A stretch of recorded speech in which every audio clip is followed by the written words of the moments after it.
Hi everyone, Carin Rockind here, aka Purpose Girl, here with a special spring holiday version of Purposeful Monday. I hope your week is off to a great start. If you're like me, then you may be celebrating Passover tonight with your friends or family, and I hope that you have a wonderful holiday. Or perhaps you're celebrating Easter this weekend, and I also hope that you just have a wonderful holiday. I am taping here from my childhood home. This is where I grew up in Michigan. My father is an incredible architect, so you can see just the beautiful design of our home and all of the windows and all this amazing beauty that I grew up with. So as we have Passover and Easter this week, I can't help but think about slavery and freedom. And even though I am not physically enslaved today, and many of you watching this may not be physically enslaved, there is a question of what are we still slaves to? In what ways are we not free?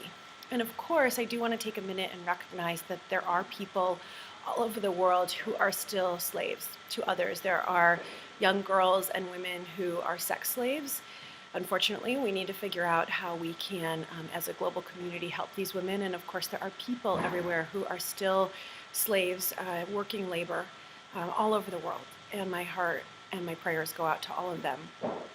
For the rest of us who may not be physically enslaved in labor, we still may be slaves in other ways. And I know as I get ready for this holiday season and I think about living my full, best, authentic, purposeful life, I realize that in some ways I'm still a slave, but just in different ways.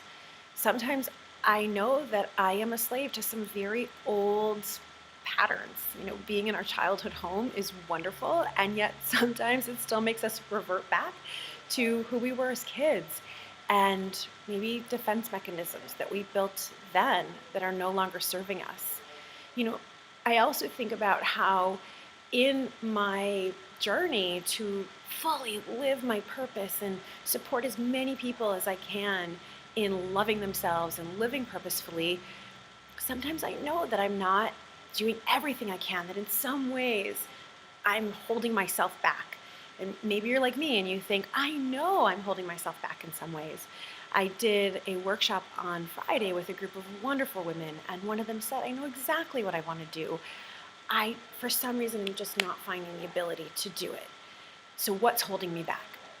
Usually what's holding us back is that we're slaves to some sort of old thinking pattern, old negative ideas that no longer serve us. Maybe we think I'm not worthy of having that kind of success, or we think I'm not good enough to do whatever I want to do, or we think who's going to listen to me, or who cares about me, or I'm alone and I don't have the support system. All of us have kind of old negative patterns that keep us enslaved and therefore hold us back from really being able to give our full gift to the world. What I hope that I'm able to do this holiday season, and that you are as well, is to look those old fears, look those old patterns and ways and thought patterns and negativity and whatever it is, your inner critic that is really holding you back, and say, I am done with those. I am ready to totally break free. And to look those in the eye and say, you no longer serve me. I am going to be free this season. I'm going to fully give my full authentic self to the world. So with that, I hope you have a wonderful holiday season if you're celebrating something. And either way, I hope you have a fabulous week, that you live purposefully, you love yourself, and you love life. Bye for now.